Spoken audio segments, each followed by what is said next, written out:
Yo, yo, yo, what's up, everybody? Thank you for tuning in to yet again another fantastic indie creator interview. It is your Capes Crusader Cody, and we are keeping it geekly with our new friend, Mick Beyers. We're here to break down Royo Cheeks Issue 1 and everything in between. Mick, welcome to the stream. How are you doing today?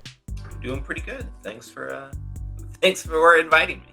Yeah, absolutely. We are about to have a showdown at noon with this brand new Kickstarter. But before we do that, let's introduce who you are. How did you get into creating comics? Like, what was some of your first beginnings? So my first two comics were Superman number 50, volume 2, where Lois accepts Clark's proposal of marriage, and Silver Surfer volume 354, where he faces off against the Rhino in the New York City Zoo in the midst of the Infinity Gauntlet saga. And I was like, these are absolutely amazing. Oh, yeah. This is what I want to do. Oh, man, what great introductions. So what was some of your first steps towards creating comics? With those, like, kind of like being like serving as like what like propelled you forward with, your love for comics. Like, what was some of your first early steps towards creating them? I would doodle comics like on, just notebook paper in elementary school, and pass those around to my friends. And then in middle school, I upgraded to just, copy paper, where I didn't have the lines to help me. Mm-hmm. And then I just kind of like, I was basically a basement dweller, where I was like, I'm great, everyone should respect what I do, but I don't need to practice at it or try. I'll just wait for people to give me the jobs I want. And then, so I did a couple of web comics online through like the early 2000s, which were just like as half-assed as they could be, and why is no one responding to this crap I'm doing? And then in 2013, we took my daughter to Disney. And it's the first time I had ever been to Disney, Disneyland in California. And like, it blew my mind. It was a life-changing experience. And I got home from Disney. It was like, I actually need to put time and effort into making these things if I want people to read them. So I've been serious about comics since then. Well, that is awesome. So what about Disney was served as the inspiration for you? Like anything in particular? I lived in the Midwest my whole life, in Kansas, Missouri, Arkansas. Oh, yeah. And Disney was like the most multicultural experience of my life. It is the most people I've ever seen in a single place at a single time. It was a huge cross-section of the world, and every goddamn person there was wearing mouse ears. Like, this character cut across all of those lines and barriers in a way that, like, just don't see in places I grew up. So it was like, I want to tell stories that people relate to and affect them, and can reach them in a way that me complaining endlessly about, like, they're not doing my perfect version of Superman, can't do. No, that is awesome, and I really do think that is a big impact too. I'm from Ohio, so we have a little bit, like, some cities that are a little bit more diverse with some of the colleges here, but still probably nothing as like immersive as like going to California. I know my significant other's from California, and she was telling me all the time like how just always like swamped it is with people from all over the world. Yeah, it's crazy. So after you got back from Disney and you wanted to take things seriously, what was that next step for you? It was mostly, at that point, it was actually drawing. I grew up and people were like, oh, you're such a great artist. And I was like, yeah, I know, it's fine. Sing my praises, pat me on the back, but I'm not going to practice at it. Like, I'm just slightly better than average, so I feel like I don't need to work on it. And like, it was just drawing at that point. I started streaming on Twitch around that time. Mm-hmm. And I started, I guess, watching people on Twitch. There's quite a few artists on there, and so it was watching them and then deciding to stream on Twitch myself, and meeting people through there.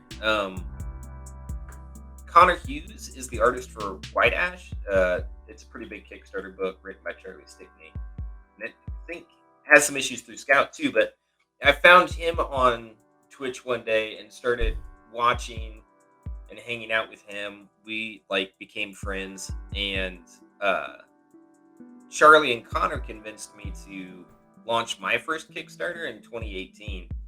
And like through the process of that, creating a single book from start to finish, figuring out a plan on how to release it, where to release it, what to do with it, like that was like just going through that process with someone to hold my hand the whole way is really what, you know, changed things. It's like, oh, like I can do this. Like this is not an impossible thing that, you know, you need to live, you know, in a big city to do. You need to have all these connections. Like you can just do this stuff because the internet makes it possible. No, absolutely. And I love that you did stuff on Twitch. Twitch was like kind of where I began a long time ago, about 6 years ago. And it, you know, it is a nice place to meet some new people. And it was cool how it led you to the person who eventually helped lead you to creating a Kickstarter. How was that experience for you that first time, you know, doing that from start to finish? It was very informative. Like it wasn't difficult at any point outside of the difficulties I made for myself. And I was, you know, overly enthusiastic about stretch goals that no one cared about. I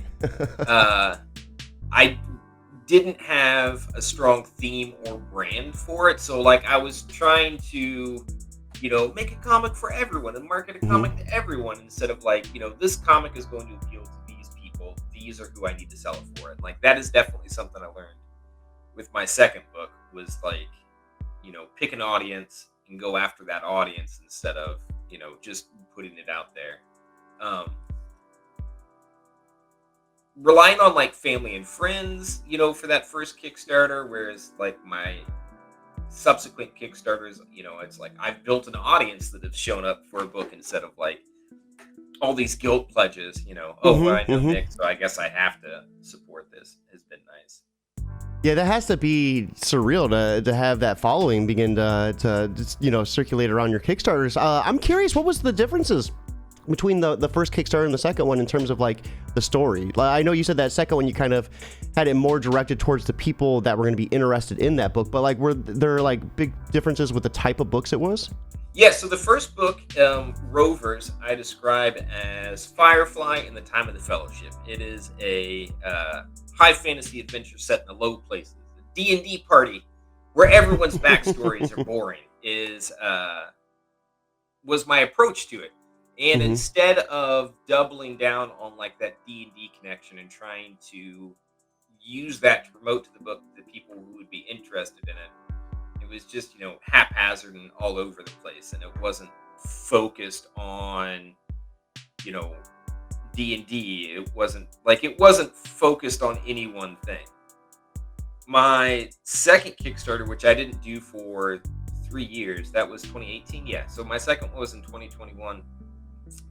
And the story I did there is based on Edgar Rice Burroughs' Barsoom, the Princess of Mars story, because all of those are in the public domain. They're stories I grew up with and I've always had a fondness for.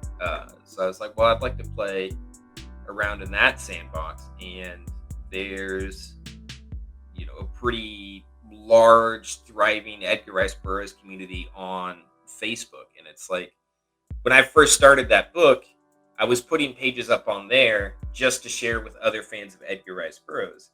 And from the interactions and comments and talking with the people there, I decided to put the book on Kickstarter. And so it funded much faster, much bigger than Rovers did. I had a great interaction. I had people like after Rovers, everyone was like, okay, I got a book. And like, I got no feedback on Rovers. And it's like 90% of my audience there was family who was just like, okay, I'll back it because it's Mick. But with He May Yet Conquer, which is the Edgar Rice Burroughs book, like I had people who read the book reach out to me and be like, this is great. I loved it. When's the next one going to be? What's the next one going to be about? And so I've done a second Kickstarter in that story. And like, that's been my biggest Kickstarter to date, and like the response there was even bigger than the first time. When's the next one? I really like this. When's it going to come out? What's it going to be about? Like it was great. It was a great experience. Oh man. So how does it feel though to have essentially like, you know, your friends and families pledging for that first campaign, leading to having all these people asking you and begging you for the next issue? That has to be an awesome feeling. Yeah, I mean, right? Like, my artistic journey is constantly chasing for outside validation, and I finally found it. It's everything I've always wanted. you're like, they love me. They love me. I've arrived. No, that is awesome. So how do we lead to a spaghetti western? I mean, this seems like a whole different type of story compared to the ones that you've written so far. So this Royo Cheeks I actually did back in 2020. I was working. I'd completed a book that was published through Source Point Press in 2019. I finished that book in September. I'm a trophy husband, so I don't need to work on, like, I've been staying at home with my daughter since second grade, so it's not like I needed to produce comics to provide a living for my family. And so after I finished Hollow, I just kind of like spent that school year at home, not really working on anything. So then in spring 2020, this pandemic happened. My daughter got sent home from school, but like she still needed time to work on stuff. So it's like, well, I've got time to work on stuff too. So I started working on Royo Cheeks then, mostly to experiment with a new style. I tried to be a little cartoonier with it. It's the first time I'd ever tried to color anything. So it was an experiment in a lot of different ways. So I was thinking about it as a graphic novel. I got up to page like 27, 28 done. I tried a work method, I guess, on page 26. I was like, oh, this is interesting. I'd like to try this on a separate thing. So I stopped working on Royo and I moved over to He May Yet Conquer, which was my first Barsoom Kickstarter. And I was like, well, I'm just going to do a page or two to try and like figure out like this new workflow and see if I like this new workflow. And I ended up doing a whole book in a couple weeks because the art's pretty simple. So like it came together very quickly and I just kept going with it. I was like, oh, this is great. So like I kept chasing that story down. And then I'm working on a couple different books right now. And like I've had 27 pages of Royo done since 2020. And so then this year after my second Mars Kickstarter, I was like, I'm not going to have enough time to pull together Mars 3, but I'd still like to run another book this year. And I was like, I've got Royo just sitting there. So I actually went backwards to that project instead of, oh, this is the next story I want to tell. It almost feels like it would almost be like a nicer change of pace to do that though. Like that way you already have a foundation to work off of, right? Yeah, like it's interesting in that like I like to bounce around. Like I did those 4 issues for Source Point, and I did all 4 issues, back to back to back. And so by the time I got to the 4th issue, like I hated everything about that story. I was sick of drawing these characters. I was sick of drawing these settings. I was tired of the story. Just everything about it was exhausting to me. And I think that's part of the reason I didn't end up doing anything for months on end after that. But so then with Royo, it was like I wanted to try something very different just to, get away from anything similar. And then Mars 2 was like another step past that where like I'm not even drawing people that look human anymore, and it's like, how do I make that interesting and engaging? No, I totally get that. And, I myself am a trophy husband too. I only work like 2 days a week. So I'm, I stay home with my children a lot and I'm very fortunate for that. And, it's almost, for me, if I'm not changing the pace up, it feels like it's what's the word I'm looking for? I feel like I'm stuck in it. You know what I mean? Like, yeah. And it feels like you might be similar in that nature. Like we almost have to bounce back and forth. Yeah, or it's I like, feel yeah, go ahead. I feel like I'm being held hostage by a project if like it takes too long to do. Like anytime I sit down to work on a page, like this may not be great, but like my biggest concern is how fast can I finish this? Like the more time I spend here is less time I'm doing stuff that's actually interesting. Like my least favorite part of a book to draw is the cover because it's so many hours, it's so much work into a single image, and I've never drawn a cover that I enjoyed, and I was like, that is a good cover, like that. There's storytelling. There's this. It's like it's just a cover. Like I get nothing from covers. So what's the creative process look like for you as not only the writer but the artist, the colors, and the letterer for this? So my process is throwing stuff away, drawing and throwing stuff away. Like it's very wasteful. I don't do a full script. I don't even do a script really. So for Royo, with most stories, I either have a moment I want to work towards or a moment I want to work from. Like, this is the moment of the book. How do I justify it, or how do I build on it? Like, that is my approach. So for Royo, I started with the beginning. It's like, I know I want this lady in a stagecoach doing something she shouldn't, running away from something, but why? And so then the rest of the story is justifying why is she on the stagecoach trying to get away from something. So I start there. I'll write down just a ton of ideas. I'll go through and I'll thumbnail pages. It's like more of like a stream of conscious thing. Like, okay, this is what I know I want on the first page. So what I want to happen on the second page? What does that tell me happens on the third page? How does that affect the fourth page? So I'll go through and I'll thumbnail out the whole book. At that point, I'll dialogue it. Like, I'll just write it as like one long running conversation. What is everyone saying with minimal to no, stage notes direction. When I get to the end of that, then I'll go back to my pages with that dialogue string and I'll start like, okay, this is what I can say on the first page. This will be the second page. Well, now I need a new third page, so I'll move this around. And so then I re-thumbnail the book around the time I dialogue it. Then I'll go through and I'll draw it like page by page. And then when I get to the end, it's like, well, I need to cut out these 6 pages and draw out new ones, or I need to add pages here. And so I usually end up with multiple completed pages that no longer fit into the story when I get done with the project.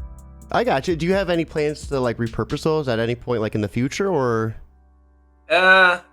Only as like if I did, behind the scenes stuff or director's cut stuff. But for the most part, like no, they're dead to me. I don't need them anymore. So, can you give us a little bit about what the story is without spoiling too much? So Royo Cheeks, Ted Lasso-Spaghetti Western. How would I describe it? Outside of that, hold on. I think my dog might need out for a second. Yeah, not a problem. Let me finish this answer. I wanted to do a Western partly because I resist the idea that like one man following his own code of ethics and morals, can tame the West and tell people how it's done and like all this nonsense. And what I wanted to do with Royo is like it is the power of community confronting threats that provides. So I wanted to introduce Royo into this world where when people are met with violence, their first response is to respond with violence, and Royo steps in and is like, but what if we didn't? What if we respond with kindness instead? What if we respond with understanding instead? What if we don't just immediately give back what we're getting and try to find a different way? And like, how does that affect the community? How does that affect for her, how does it affect the people of the town, kind of thing? All right, I do need to let him out. Yeah, not a problem, not a problem. So how is everybody doing? Thank you all for tuning in to yet again another fantastic interview. Just to give you guys a recap, we are on interview 155, and we're going to be introducing some pretty cool things in the future to come. I'm going to be looking at bringing back the podcast where we cover a couple comic books a day, and some geek culture news pertaining to video games and everything else, like kind of, like movies, TV shows, and all that fun stuff. Big shout out to CM Holy over on Twitch, stopping in to say the best comic interviews on YouTube and Twitch. That's my man. Check him out. Chris Moses has a campaign running for the Bogart, so check that out. A nice little horror story. How's everybody doing though? Everybody, hope you all are having a fantastic Friday morning. I know, like yesterday, for whatever reason, I was stuck on the fact that it was Friday, but it was Thursday. I don't know if anyone else has run into that issue. It could be me just adjusting to my new glasses. I don't know. Yesterday was kind of a haze. It definitely is. It's hard wearing contacts for like a couple years straight and then getting into the routine of wearing glasses. Excuse me. Like, it felt like my whole entire body was like, I don't even know how to explain it. My peripherals was like just like out of whack so hard. But no, a lot of cool things. We are in the works of getting some stickers printed out. That's a little behind the scenes for you guys. I'm looking at different vendors. We have our shirts are near the end of the quality testing phase. I've washed them several times and they've came out beautiful every time. No wear at all, no shrinking. And quality was a big concern for me to make sure I was giving you guys the best product possible for my brand. Yeah, really outside of that, we just have, I think we have over 50, 60. Oh, and we are back. So let me go back. Sorry about that. No, you're good. You're good. That gave me a nice little segue for like a keeping it geekly recap. Is the danger of being a trophy husband is that there's always 1,000 things to do around the house?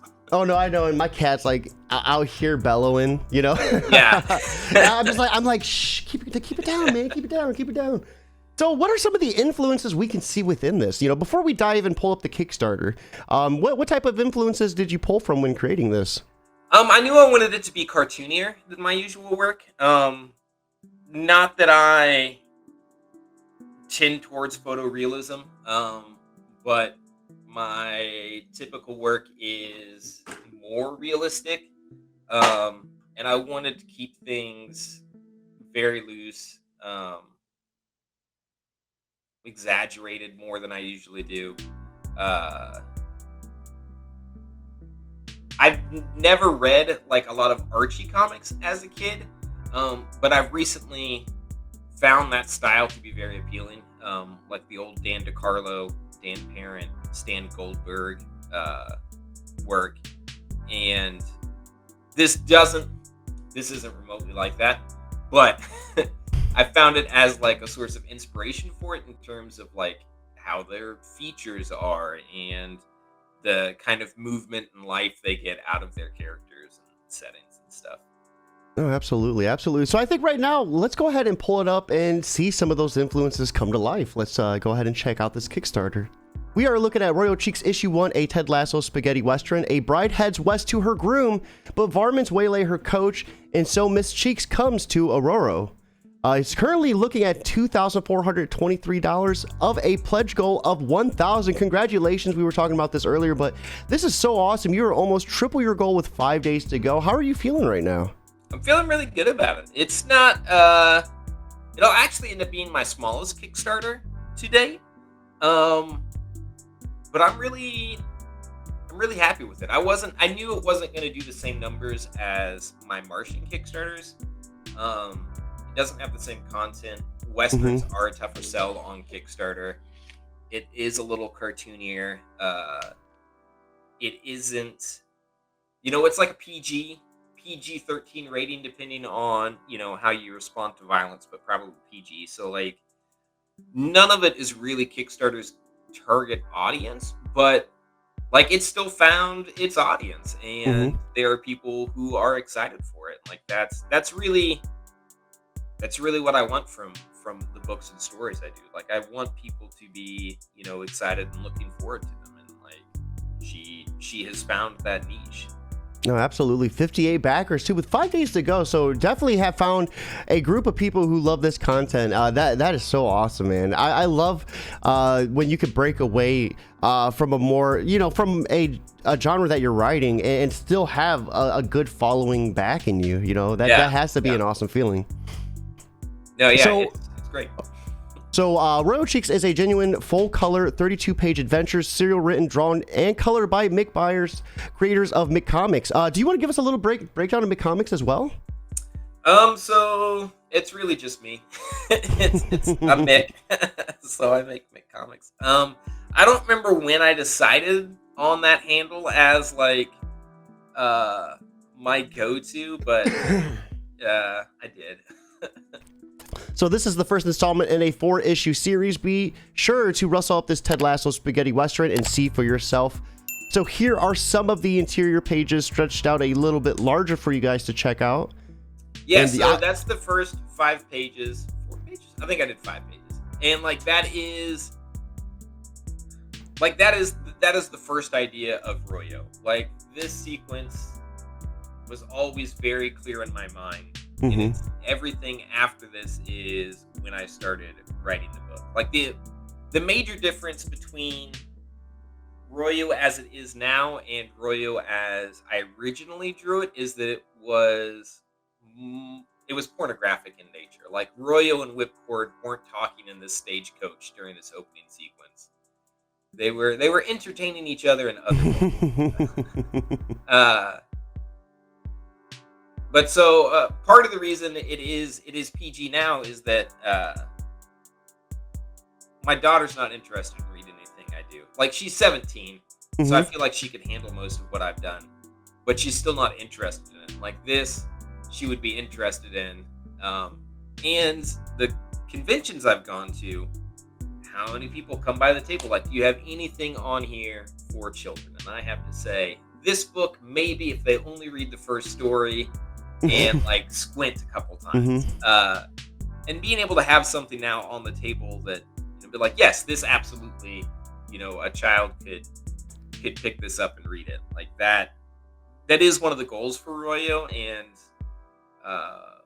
one of the things I'm most excited about, having it done in a physical book now. We were talking earlier, and you said validation was big for you. There's no better validation than one that comes from your child. So I definitely I could really respect that. Having her have the availability to finally read some of your work and check it out, that has to be the best feeling in the world. Yeah, that I'm really looking forward to. And then the backing board sketches too. So I love these too. So these are going to be included with a tier. So I did them as add-ons. Okay. What was I doing? I don't remember what I was doing, but I was just sitting around. I was like, well, I'll just draw some doodles on some backing boards. And then this campaign had started, but because the book was done, I wasn't making any art for it. I wasn't sharing any new art that I hadn't shared before. And so I was like, oh, well, I've been having fun just doing these sketches. So I'll do some of these. And part of the reason they look so different from the book itself is that I'm already kind of thinking of that project I want to do next after the next project. I'm 2 or 3 projects down.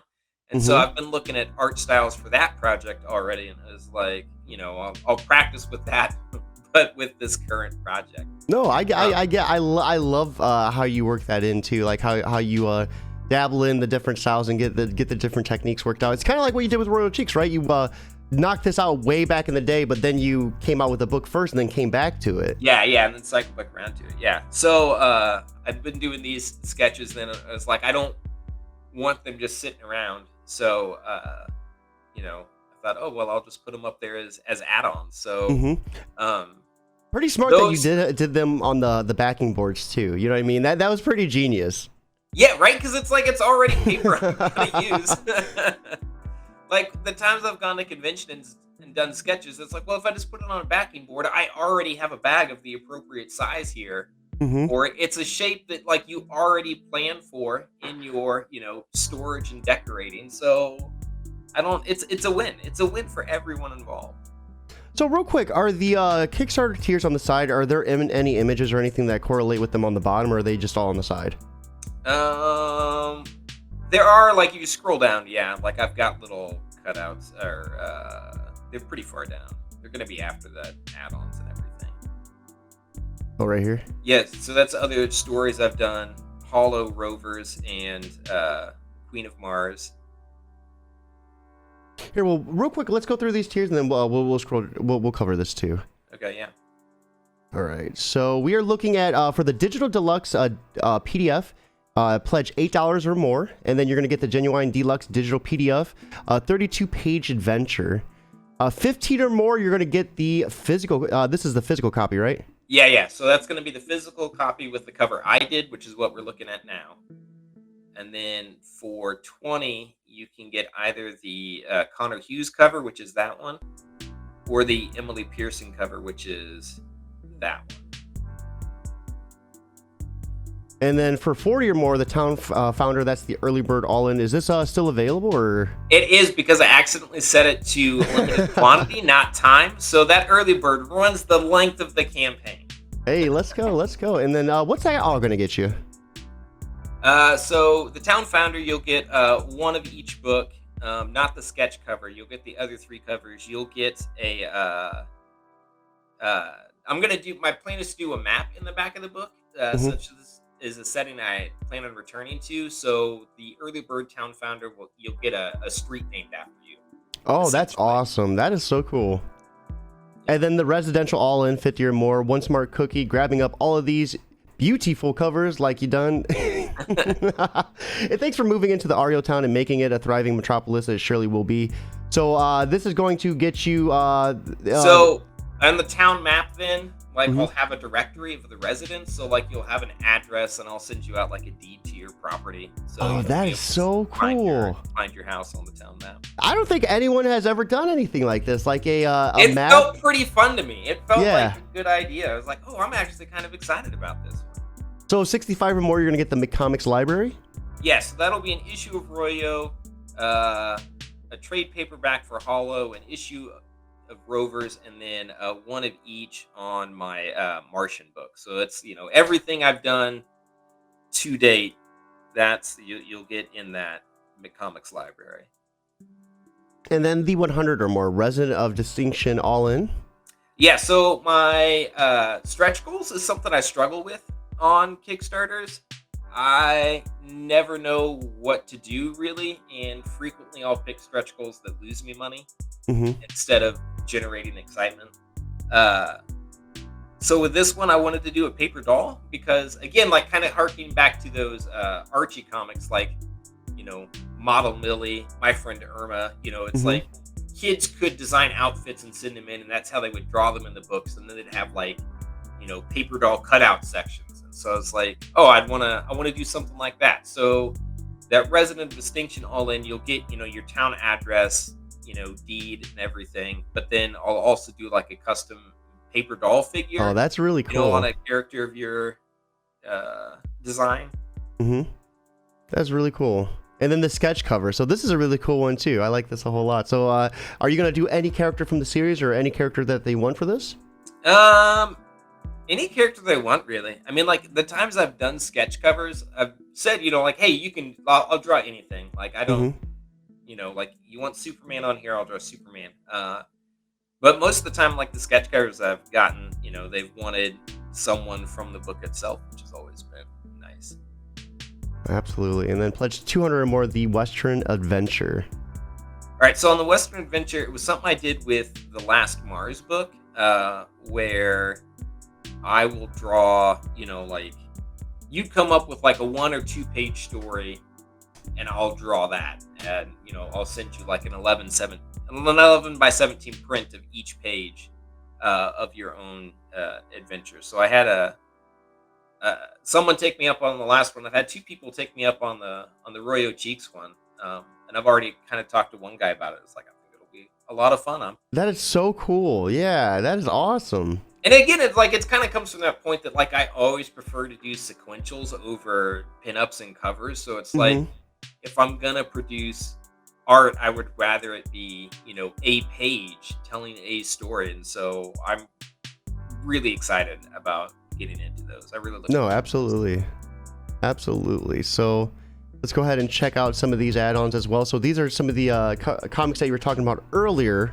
Yeah, so Um, Rovers it's a collection of 3 issues, like 3 separate stories, each 22 pages, um, that I did as my first Kickstarter. Hollow was a Lovecraftian take on the Legend of Sleepy Hollow that was published by SourcePoint Press back in 2020. The witch Katrina Van Tassel must protect her village from the warlock Ichabod Crane. And then Queen of Mars. The first issue is just called He May Yet Conquer because I hadn't decided to make it a series yet. mhm. And so, the Jasumi and the Barsumi, they're like, the books themselves make frequent mention that no one is wearing clothes. And I do enjoy drawing naked people. So I was like, I will draw a version that's book accurate and no one's wearing clothes. But then not everyone wants that. So the Barsumian, no one is wearing clothes. The Jasumian, everyone's wearing clothes. And those names are like Barsum is what the Martians call Mars, and Jasum is what the Martians call Earth. So Okay. that's where I came up with those names at. Oh, that's cool. Queen I of like Thorns- how. Oh, sorry. Yeah, Go sorry. ahead. I was gonna say I like how you offered both too. Normally, like we would see a safer work just cover. Yeah. But like the fact that you did like the whole book, like was that a lot of work for you? The art in that book is not complex. Mm-hmm. So like it wasn't. It's mostly a conversation between 2 characters. So I got you. it was easy enough to do as I drew it. The second book, Queen of Thorns, is only offered as a not safe for work version because I didn't have many takers on the Jasumian version. So you can get Queen of Thorns as a Jasumian version, digital only, not in print. And the alternative that one covers, actually too. was a lot of work. Like there was just so much more going on in this story that it took much longer to go through and put clothes back on everybody. I love the throne too, like the body's laying on the floor and then her just sitting on the throne. Yeah, it was a lot of fun. I do not like covers, but I do like that one. That one was fun. And then here are some of the prints as well. And a patch. Oh, you got a lot of cool merch. I really like this merch. And then trading cards too. Cards, yeah, they were a lot of fun. And then a little bit about the catalog too. So okay, so here are the images. My apologies. they're So you did have them underneath. Yeah. I just didn't scroll far enough. Yeah, they were pretty far down there.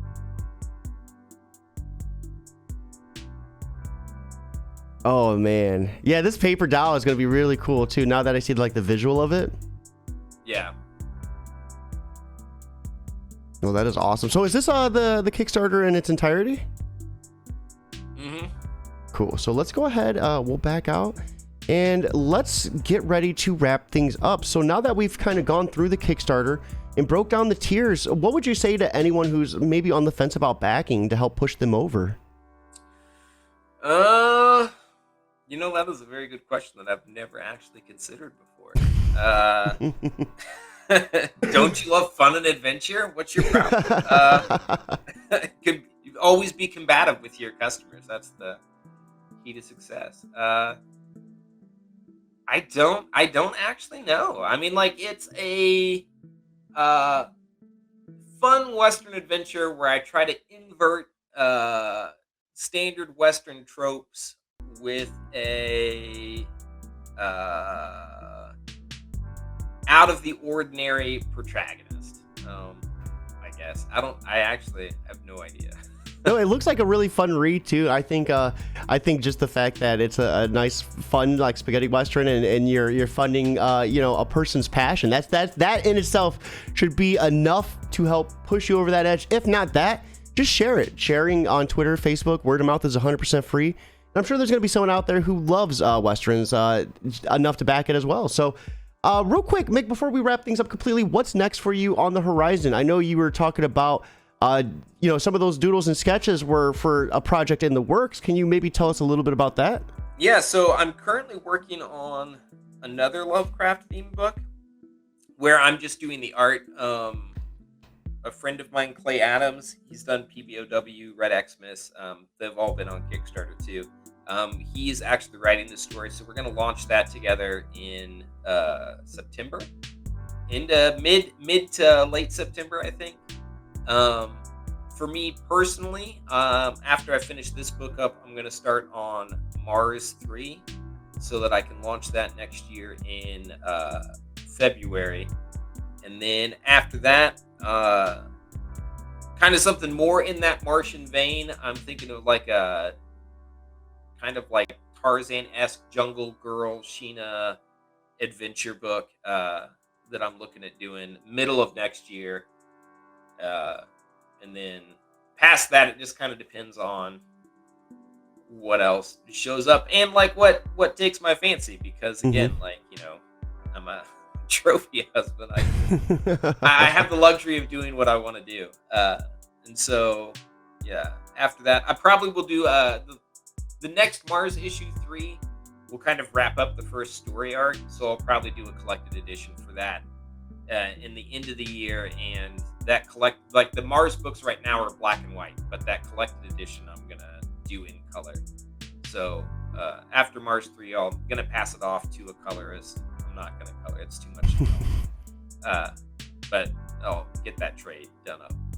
No, that is awesome. That is awesome. I appreciate you stopping by and breaking down Royo Cheeks, everything in between, and your history of creating, comics. Before we wrap things up completely, though, I always love asking a question in particular, because as much as this is a podcast to break down you and your book, it's also a nice learning platform for anyone who might be new to the creating, comic scene. So with that being said, for anyone out there who's just getting started for the first time and maybe they're just struggling getting going with it, what type of advice would you offer them to help them get motivated? Words today, to get motivated to just start? Honestly, you just have to fucking draw. Like, I spent 2 solid decades bemoaning the fact that no one was giving me the job I wanted, even though I didn't deserve it. And I was like, but I'm great. But it's like, it wasn't until I just started drawing every day. Mm-hmm. Like, you don't have to draw anything, like, just draw what you want to draw, and eventually you'll want to draw more. Like, I don't like cars, I don't like horses, I don't like things that aren't hands, faces, or people. And to make stories, I need to draw more, and I have so much fun drawing what I do enjoy. I can draw the things I don't enjoy and create books. So like, you just got to do it. Like, there are days and days and days when I would sit at my computer and just endlessly whinge about all the work it was going to take. And I was like, well, I'll just watch this next episode of a show and then I'll draw after that. And it's like, if you find yourself doing that, it's not going to happen. If you're not drawing, it's not going to happen. You just need to draw. I feel so attacked right now. That's like me with my editing and stuff. I'll be like, let me watch this. I need to unwind. Let me watch this episode, right? And then after that, I would be at work, and it's like, if they sent me home early from work right now, I would get so much done. I'd get so much done if they'd send me home, and then they would send me home from work early, and I'd be like, well, I'm gonna dig around on the internet. Let me play a game. Let me relax a little bit, and like, I still continue to get nothing drawn. And then it's like bedtime, and you're like, son of a... Where'd all my time go? Tomorrow I'll get it. Like, no, I wasn't going to get it tomorrow. If I didn't do it today, I wasn't going to do it tomorrow either. No, absolutely. I think that is some awesome advice. And guys, do not waste any time. Be sure to check out this Kickstarter, because you only have 5 days left before it is completely done and over. Where are people going to be able to check out these books after the Kickstarter's done? I don't actually have an online store. The next place to check these books out will be my next Kickstarter, or just send me a message on, any social media platform where I am, and, I'll talk to you there. Like, I don't have the volume of sales that I feel like, a store is necessary. which is, might be, God, I can't think of the word. I might be underselling myself there, but I don't. So it's either Kickstarters or just shoot me a message on, socials, and like, what do you want? I'll mail it to you. No, absolutely, absolutely. Well, Mick, I really appreciate you stopping by, breaking everything down. This has been such a fantastic talk. Everyone watching, it is a beautiful Friday. I hope you have an awesome day, but most importantly, keep it geekly.